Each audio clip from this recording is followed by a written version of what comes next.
सुखिया अपनी 10 साल की बेटी पार्वती के साथ तपती दोपहर में जमींदार के आम के खेत से वापस आ रहा था। पापा, मेरा बहुत दिनों से आमरस खाने का बहुत मन कर रहा है।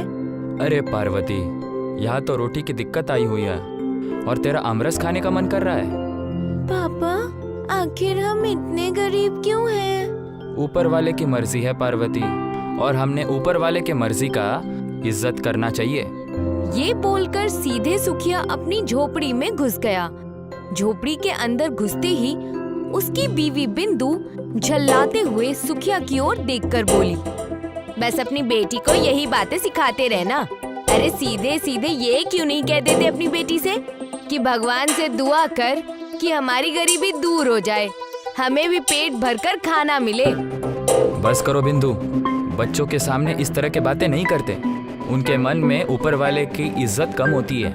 मुझे बहुत तेज भूख लगी है, जल्दी से खाना लेकर आओ। बोल तो ऐसे रहे हैं जैसे कि घर में दाल चावल घी आटा चावल सब भर कर गए हो। अरे आज भी खाने में सूखी रोटी प्याज और एक मिर्ची मिलेगी। बिंदु, खाने में जो भी मिले हमें उसकी इज्जत करनी चाहिए। न जाने कितने लोग तो ऐसे हैं कि जिनके पास खाने के लिए एक निवाला नहीं है। सुखिया की बात सुनकर बिंदु नाराज होकर चली गई। रात के वक्त पार्वती अपनी माँ से बोली, माँ, मैं दूसरे बच्चों को आमरस खाते हुए देखती हूँ तो मेरा भी बहुत मन करता है। हाय रे मेरी बेटी, मैं कितनी बदनसीब हूँ कि मैं तुझे आमरस खरीद कर नहीं दिला सकती। लेकिन तू फिक्र मत कर, मैं कल तुझे आमरस दिलवा कर ही मानूंगी।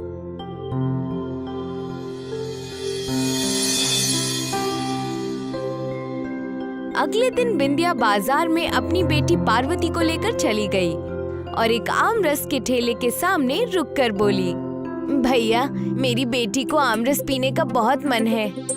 मन तो सबका होता है जी, बस जेब में पैसे होने चाहिए। बिंदु ने कुछ पैसे निकालकर दुकानदार को दिए। अरे ये क्या, ये तो सिर्फ 3 रुपए हैं। ये 3 रुपए भी मैंने पूरे महीने भर अपना पेट काट काट कर जमा किए हैं। तो फिर एक काम करो, 1 साल और पेट काट काट कर पैसे जमा करो।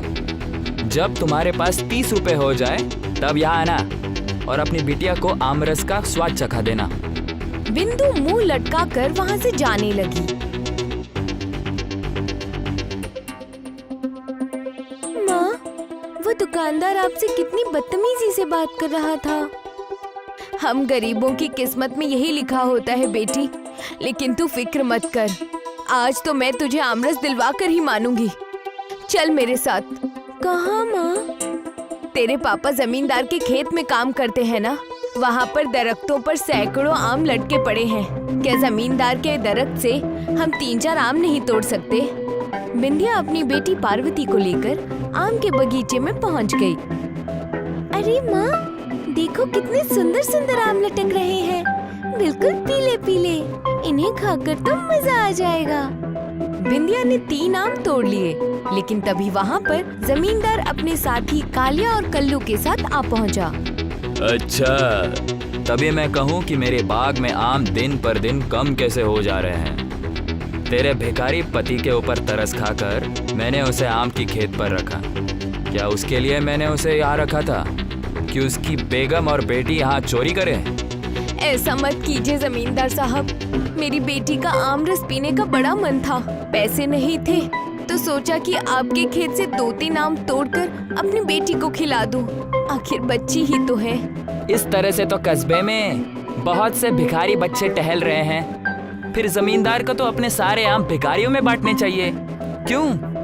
तभी जमींदार ने वहाँ पर बिंदु के पति सुखिया को बुला लिया और सारा मसला सुखिया को बताते हुए बोला, अब तुम बताओ सुखिया, तुम्हारी बेगम और बेटी के साथ क्या किया जाए?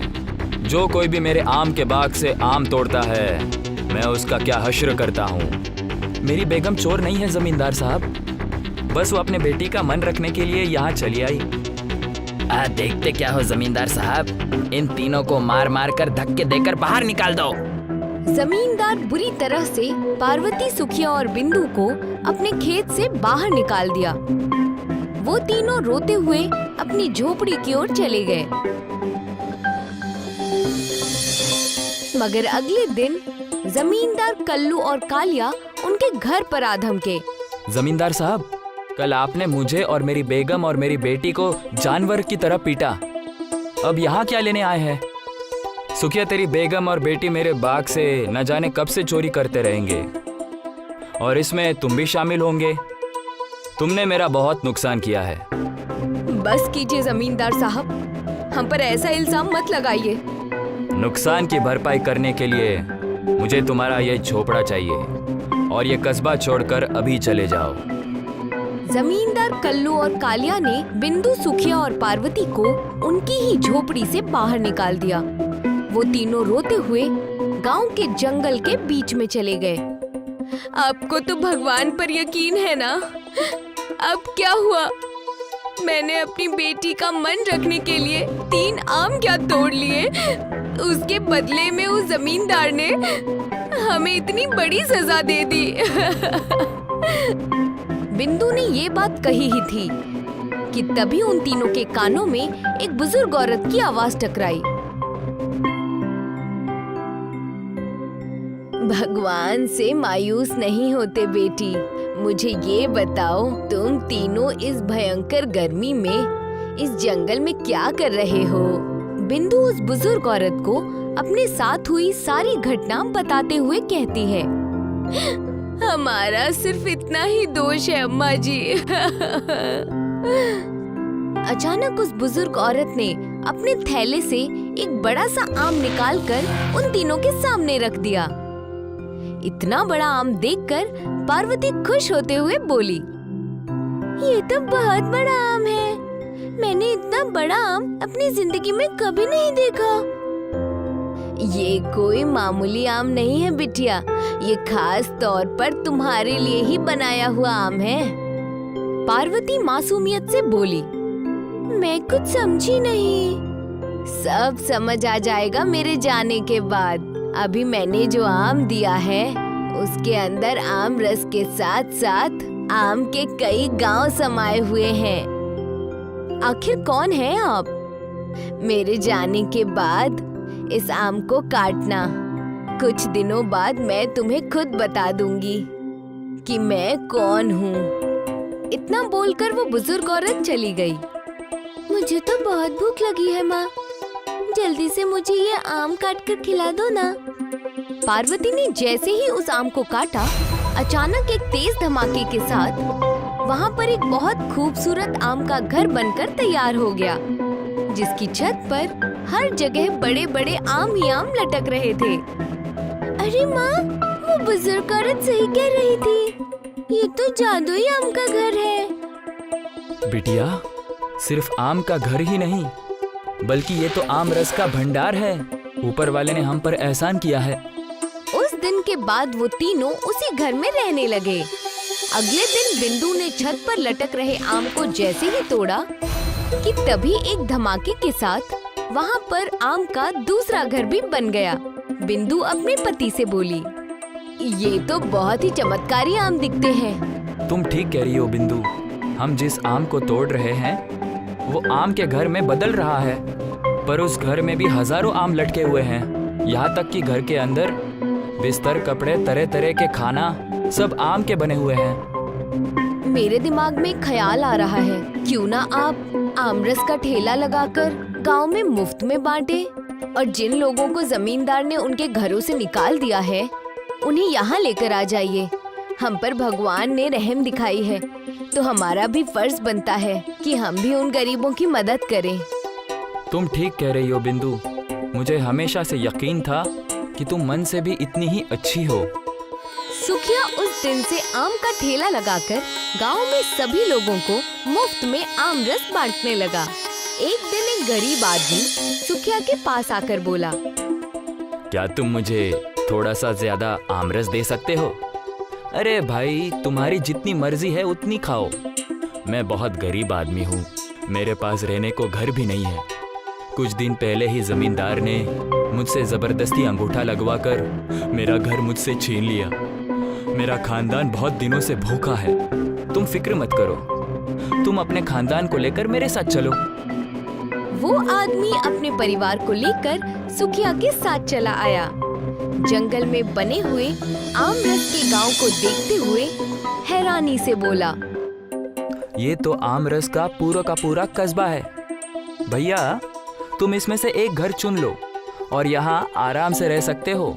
यहाँ पर जो और भी गरीब लोग हैं जिनके मकान जमींदार ने छीन लिए है, उन्हें भी यहाँ लेकर आओ। समझ गया? आप इस आमरस के कस्बे के मुखिया मालूम पड़ते हैं। मैं तो आपको मुखिया ही कहूँगा। वो आदमी अपने परिवार के साथ उस दिन से वहीं रहने लगा और तमाम गरीबों को वहां पर ले आया। गांव को खाली देख जमींदार ने अपने साथी कल्लू और कालिया से कहा, मेरी समझ में नहीं आ रहा कल्लू और कालिया कि कस्बे के लोग आखिर कस्बा छोड़कर जा कहाँ रहे हैं। जमींदार साहब, आप नहीं उनसे उनके जमीन छीन लिए?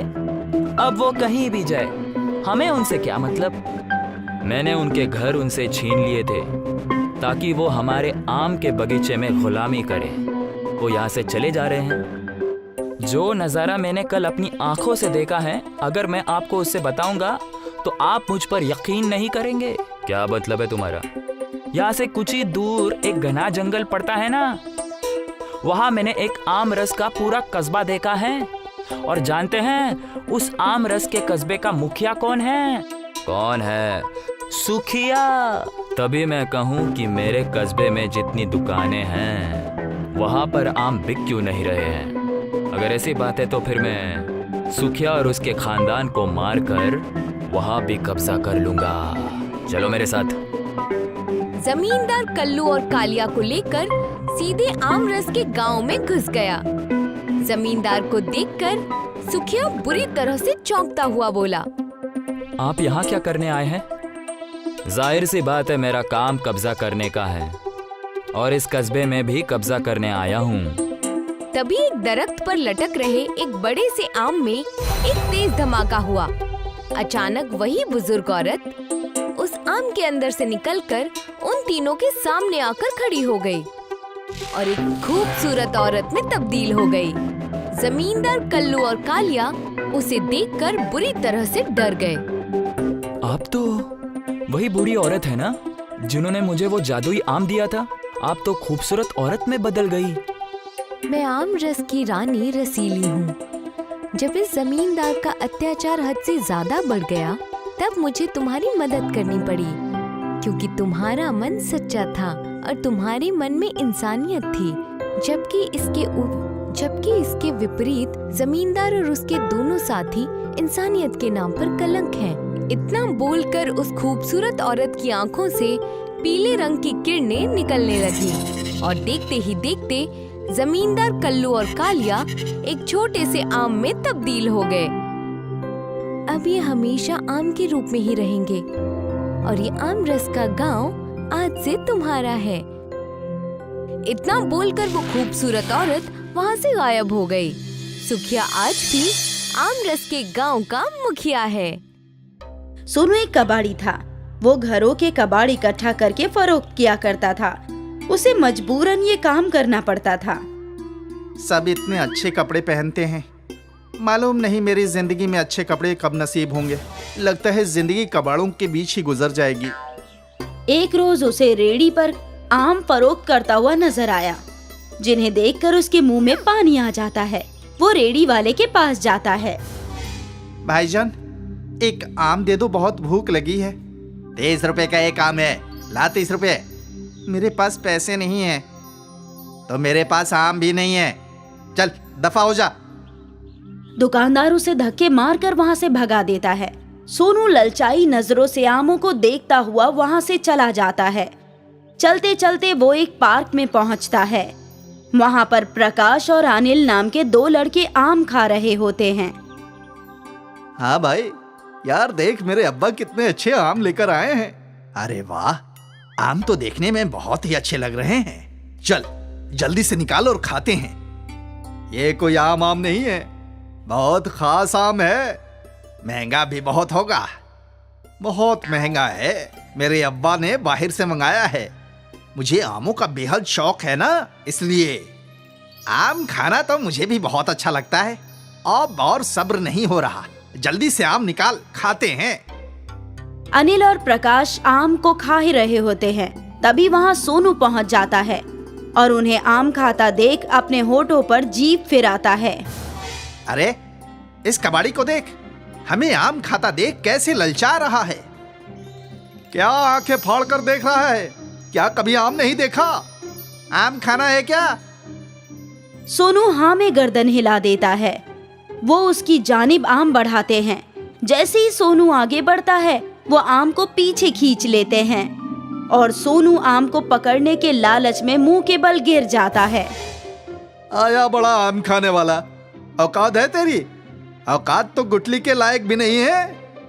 कितना महंगा आम है, इसकी खुशबू लेना भी महंगा पड़ सकता है तेरे को। प्रकाश और अनिल उस पर हंसते हैं। सोनू वहाँ से मायूस होकर निकल जाता है और कंधे पर अपनी कबाड़ की बोरी लटकाकर चल देता है। चलते चलते उसे एक साधु बाबा नजर आते हैं जो बेहोश होकर जमीन पर गिरे हुए होते हैं। वो उन्हें देखकर उनके पास दौड़ कर जाता है। बाबा, क्या हुआ? आप बेहोश कैसे हो गए? मुझे इन्हें पानी पिलाना चाहिए। सोनू भागा भागा पास के दरिया से पानी लेकर आता है और साधु बाबा के मुंह पर छिड़कता है। साधु बाबा को होश आ जाता है। सोनू को अपने पास देखकर साधु महाराज उससे कहते हैं, कौन हो तुम और यहाँ क्या कर रहे हो? और मैं जमीन पर कैसे गिरा? मुझे कुछ याद नहीं है। साधु बाबा, गर्मी होने की वजह से आप बेहोश हो गए थे। मैंने पास के दरिया से पानी लाकर आपके ऊपर छिड़का और पिलाया है, जिसकी वजह से आपको होश आ गया। तुम्हारा बहुत बहुत शुक्रिया बेटा कि तुमने मेरी फिक्र की। बाबा जी, ये तो मेरा फर्ज था, लेकिन तुम इतने मायूस क्यों नजर आ रहे हो? तुमसे किसी ने कुछ कहा है क्या? सोनू साधु को सारा वाकया बताता है और अपने आम खाने की ख्वाहिश को जाहिर करता है। साधु सोनू की बात सुनकर उसको तसल्ली देते हैं और कहते हैं, सोनू, तुमने मेरी मदद की है। मैं तुम्हें ये कमंडल देता हूं। इसमें से आमरस निकलेगा। उसको जितनी बार तुम पलटोगे उतनी बार आमरस निकलेगा। अब तुम जितनी बार चाहो और जितना चाहो आमरस पी सकते हो। साधु सोनू को कमंडल दे देते हैं। कमंडल पाकर सोनू बेहद खुश होता है और जी भर के आम रस पीता है। अपने साथ साथ वो और गरीब लड़कों को भी आम रस पिलाता है। आम रस पीना जिनकी कुव्वत में नहीं था। एक बार जब सोनू कमंडल में से आम रस निकाल कर पी रहा था और अपने दोस्तों को पिला रहा था, तब अनिल और प्रकाश उसे देखते हैं। प्रकाश, ये तो वही लड़का है ना जिसको हमने आम खाने नहीं दिया था और उसको धक्के देकर भगा दिया था। ये तो वही कबाड़ी है ना? हाँ, है तो वही, लेकिन वो तो कबाड़ी था। उसके पास इतने महंगे आमों का आमरस कहां से आ रहा है? और इतना सारा आमरस कि वो बाकी के बच्चों में भी बांट रहा है। इसका तो इल्म करना ही होगा। अनिल और प्रकाश चोरी छिपे देखते हैं तो कमंडल के आम रस का असरार मालूम हो जाता है। अच्छा, तो उसके आम रस का ये असरार है। इस कमंडल को तो हम चुरा लेंगे और फिर देखते हैं कि ये आमरस कैसे पीता है। अनिल और प्रकाश सोनू की नजर हटते ही वो कमंडल चुरा लेते हैं और पहाड़ी पर जाकर छुप जाते हैं। वहाँ पर उन दोनों में बहस होती है कि कौन उस कमंडल में से आम रस निकालेगा। ला प्रकाश, मुझे कमंडल दे, आम रस निकाल कर पीते हैं। मैं कमंडल क्यों दूं? मेरे हाथ में है कमंडल, तो आमरस मैं ही निकाल कर देता हूँ। नहीं नहीं, कमंडल से आमरस तो मैं ही निकालूंगा। अगर हिम्मत है तो मुझसे हासिल करके दिखा। आमरस का कमंडल मेरे पास है और मैंने कमंडल चुराने में मेहनत ज्यादा की है, तो कमंडल का आमरस मेरा हुआ। मैं तुझे थोड़ा सा दे दूंगा। प्रकाश और अनिल उस कमंडल के लिए आपस में झगड़ा करने लगते हैं। तभी कमंडल उनके हाथ से गिर जाता है और आम रस बाहर गिरना शुरू होता है। जितनी बार वो पहाड़ी से टकराता है उतनी मर्तबा कमंडल से आम रस निकलता है, जिसकी वजह से वहाँ सैलाब आ जाता है। मैंने कहा था ना, कमंडल मुझे दे दे, मैं इसमें से अच्छी तरह से आमरस निकाल लूंगा। लेकिन तू है कि मेरी सुनता ही नहीं। अब जितनी मर्तबा ये पहाड़ी से टकराता है उतनी मर्तबा इससे आमरस निकलता का निकलता जा रहा है। इसी तरह ये निकलता रहा तो सैलाब आ जाएगा। अब मुझे क्या मालूम था इसका जादू इतना ज्यादा चलेगा कि सैलाब आने की नौबत आ जाएगी। देखते ही देखते पूरा मोहल्ला आमरस के सैलाब में डूब जाता है। सभी लोग उस आमरस में तैरते हुए नजर आते हैं। सबके घरों में आमरस पहुंच जाता है। जैसे ही सोनू को आमरस के सैलाब की वजह का अंदाजा होता है, वो उस कमंडल को तलाशने के लिए निकल जाता है। वो सैलाब में चलता हुआ कमंडल के पास पहुंच जाता है। इस कमंडल के आमरस से तो सैलाब ही आ गया। इस सैलाब को कुछ भी करके मुझे खत्म करना ही होगा, नहीं तो सब कुछ तबाह हो जाएगा। सोनू उस कमंडल को अपने हाथ में लेता है और कमंडल से कहता है, कमंडल कमंडल, इस आमरस के सैलाब को वापस अपने अंदर ले लो। अगर तुम इसी तरह आमरस को बाहर करते रहोगे तो पूरी दुनिया ही इस आमरस में डूब जाएगी। तुमसे गुजारिश है कि इस आमरस को अपने अंदर वापस ले लो। कमंडल सारा आमरस अपने अंदर समेट लेता है और सब कुछ कब्ल की मानिंद हो जाता है। अब सोनू उस कमंडल को लेकर उस साधु बाबा के पास जाता है। साधु बाबा, इस कमंडल की अब कोई जरूरत नहीं है। इस कमंडल की वजह से तो पूरा आम का सैलाब ही आ गया था। मुझे तो बस थोड़ा सा आमरस चाहिए। मैं नहीं चाहता कि इस कमंडल के आमरस से फिर से कोई परेशानी हो। तो तुम क्या चाहते हो ये बताओ। साधु बाबा, मैं आपको ये कमंडल वापस करना चाहता हूं। आप इस आमरस के कमंडल को वापस ले लीजिए ताकि आगे कोई परेशानी ना हो। ठीक है, ये कमंडल तो मैं वापस ले लेता हूं, लेकिन हाँ, जब भी तुम्हें आमरस पीने का दिल करे तो तुम मेरे पास आ जाना। मैं इस कमंडल से तुम्हें बहुत सारा आमरस पिला दूंगा। जी बाबा जी, जब मेरा आमरस पीने का दिल करेगा तब मैं आपके पास ही आ जाऊंगा, लेकिन इस कमंडल से आमरस नहीं लूंगा, क्योंकि इंतहाई हर चीज की बुरी होती है। एक ना एक दिन कोई चीज ज्यादा होने की वजह से हम मुसीबत में आ जाते हैं। जितना है उतने में ही मुतमईन रहना चाहिए। तुमने बिल्कुल सही कहा। लालच बहुत बुरी चीज होती है। लालच में आकर ही अनिल और प्रकाश ने ये कमंडल चुराया, जिससे मुसीबत खड़ी हो गई। साधु से दुआएं खैर लेकर सोनू वहां से चला जाता है और फिर अपने कबाड़ फरोख्त करने का काम शुरू कर देता है। अब उसको किसी भी चीज को खाने का दिल करता है तो वो साधु बाबा के पास चला जाता है। वो अपने नेमतों से उसे वो चीज दे दिया करते थे, लेकिन वो कभी भी लालच नहीं किया करता था, क्योंकि उसने लालच का अंजाम देख लिया था। वहीं अनिल और प्रकाश को भी सबक मिल जाता है। वो अब किसी गरीब को परेशान नहीं करते हैं और कभी लालच नहीं करते हैं। अशोक खेतों में मजदूरी का काम करता था। वो एक यतीम था, उसका कोई नहीं था। रोज उसके रास्ते में एक आम का बगीचा आया करता था। अशोक ताजे ताजे रसीले आमों को हर रोज देखा करता था। उसका बड़ा दिल करता था कि वो आम खा सके, लेकिन उस बगीचे में एक मोटा सेठ हमेशा रहता था। अरे निकम्मो, तुम लोगों को काम करने की तनख्वाह देता हूँ, काम करो। उस सेठ की आवाज सुनकर अशोक खामोशी से अपने रास्ते चला जाया करता था। एक शाम की बात है, अशोक खेत से लौट ही रहा था तो उसका तवज्जो आम के बगीचे पर गया। क्या बात है, आज कोई आवाज नहीं आ रही है। लगता है आज सेठ कहीं बाहर गया होगा। अशोक बाग में झांकने लगा तो उसका तवज्जो एक आम पर गया जो बगीचे के बाड़ पर लटक रहा था। वाह, मालूम होता है वो आम दरख्त से गिरकर बाड़ पर लटका है। मैं निकाल लेता हूँ।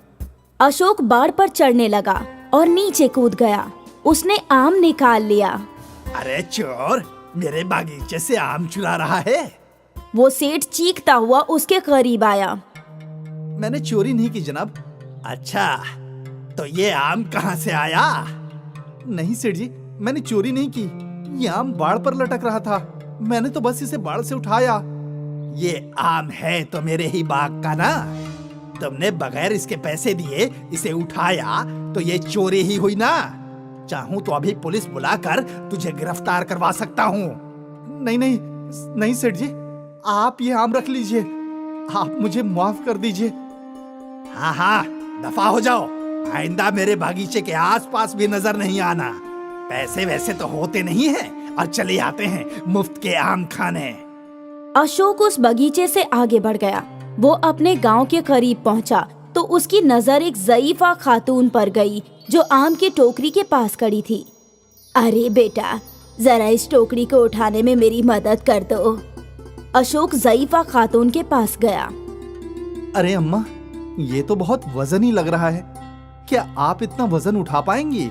हाँ बेटा, अब पेट के खातिर इतना तो करना ही होगा। अम्मा, आज आपकी ये टोकरी मैं उठाऊंगा, आप चलिए।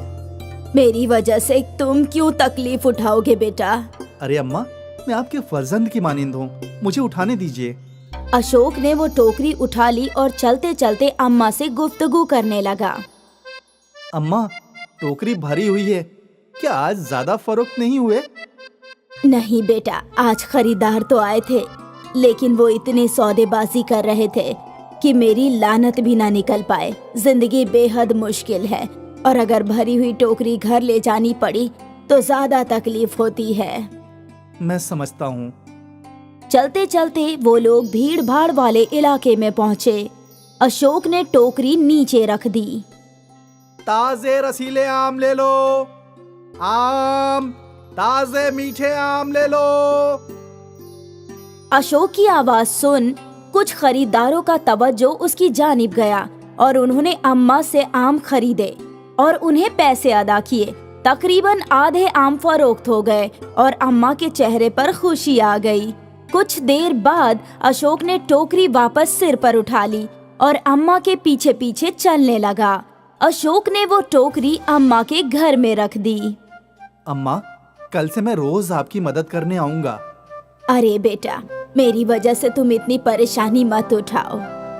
अम्मा, आप मेरी वालिदा की तरह हो, आपकी मदद करना तो मेरा फर्ज है। उस ज़ईफा खातून की आंखों में अश्क आ गए। एक तुम हो जो बगैर किसी रिश्ते के मेरी मदद कर रहे हो और एक मेरा बेटा है जो अपनी ज़ईफा अम्मा को बोझ समझकर अपना रिश्ता तोड़ चुका है। अम्मा, आज से आप मुझे ही अपना फर्जंद समझिए, मैं हूँ ना। ठीक है बेटा। अशोक अपने घर जाने के लिए निकल ही रहा था कि अम्मा ने उसे रोका। अरे बेटा, अम्मा ने उसके हाथ में 2 आम रख दिए। आज काफी मेहनत की है तुमने, आराम से खा लेना। इन आमों को खाकर मैं इसकी गुठली से दरख्त उगाऊंगा। ठीक है, जैसी तुम्हारी मर्जी। अशोक आम लेकर अपने घर की जानिब निकल गया। अशोक ने बड़े मजे से वो आम खाए। कभी ना कभी मैं अपने खुद के दरख्त के आम खाऊंगा। फिर अशोक ने वो गुठली अपने घर के पीछे आंगन में बो दिए। अगली सुबह अशोक उठा और जैसे ही वो अपने घर के पीछे गया तो वहाँ आम का एक बड़ा सा पेड़ देखकर वो हैरान हो गया। अरे बाप रे, कल ही तो मैंने आम की गुठली बोई थी, एक ही रात में दरख्त कहाँ से आ गया? अशोक पेड़ के पास गया और उसने कुछ आम तोड़ लिए। जैसे ही वो आम तोड़ता उसकी जगह पर दूसरा आम आ जाता। देखते ही देखते अशोक की टोकरी भर गई। इस आम के दरख्त में जरूर कोई जादू है, मुझे अम्मा से मालूम करना होगा। अशोक अम्मा के घर गया। अम्मा, कल मैंने जमीन में आम की एक गुठली बोई, आज वहाँ बड़ा सा दरख्त उग गया है। एक ही रात में पेड़, ऐसा कैसे मुमकिन है? मैं भी हैरान हूँ, आप चलिए मेरे साथ। अशोक ने अम्मा को वो पेड़ दिखाया। अरे बाप रे, ये तो जादुई है। इस दरख्त में और भी जादू है। क्या? आप इसका फल तोड़कर देखिए। अम्मा ने पास पड़ी लकड़ी की मदद से एक आम तोड़ा और तुरंत उसकी जगह पर दूसरा आम आ गया। हे भगवान, बेटा ये तुम्हारी नेकी का फल है। ऊपर वाले ने तुम्हें ये जादुई आम का पेड़ अता फरमाया है। तुम्हारी सारी परेशानियों का हल है ये। अम्मा, मेरी नहीं, हमारी, आपकी वजह से मुझे ये दरख्त हासिल हुआ है। क्या आप हमेशा मेरे साथ रहेंगी, मेरी अम्मा बनकर? हाँ, हाँ। अशोक को अम्मा मिल गई और अम्मा को बेटा। वो लोग सस्ते दाम में बेहतरीन और रसीले आम फरोख्त कर रहे थे। इसलिए फिर अम्मा और अशोक ने बाजार में आम की एक बड़ी दुकान लगाई। वो लोग सस्ते दाम में बेहतरीन और रसीले आम फरोख्त कर रहे थे, इसीलिए उनकी अच्छी खासी कमाई हो रही थी। वहाँ दूसरी जानिब सेठ के बगीचे के आम कोई खरीद ही नहीं रहा था। मन्नू भाईजान, इस बार आपने मेरे आम का ऑर्डर नहीं डाला, क्या बात है? मैंने तो कब ही आम खरीद लिए हैं अशोक से। उसके आम ताजे रसीले हैं और सबसे बड़ी बात यह है कि उसके दाम भी कम हैं। लेकिन मन्नू भाईजान, माजरत चाहूंगा सेठ जी, मैं तो अपने मुनाफे को तवज्जो दूंगा। सेठ ने जिस अशोक को एक आम के लिए इतना डांटा था, आज वही मुफलिस अशोक आम का तिजारती बन चुका था। देखते ही देखते अशोक अमीर बन गया। उसने बड़ा घर और गाड़ी भी खरीद ली। अम्मा और अशोक एक साथ खुशी खुशी रहने लगे और ये सब उस जादुई पेड़ की जादुई आम की वजह से हुआ था। जादुई आम ने अशोक को गरीब से अमीर बना दिया।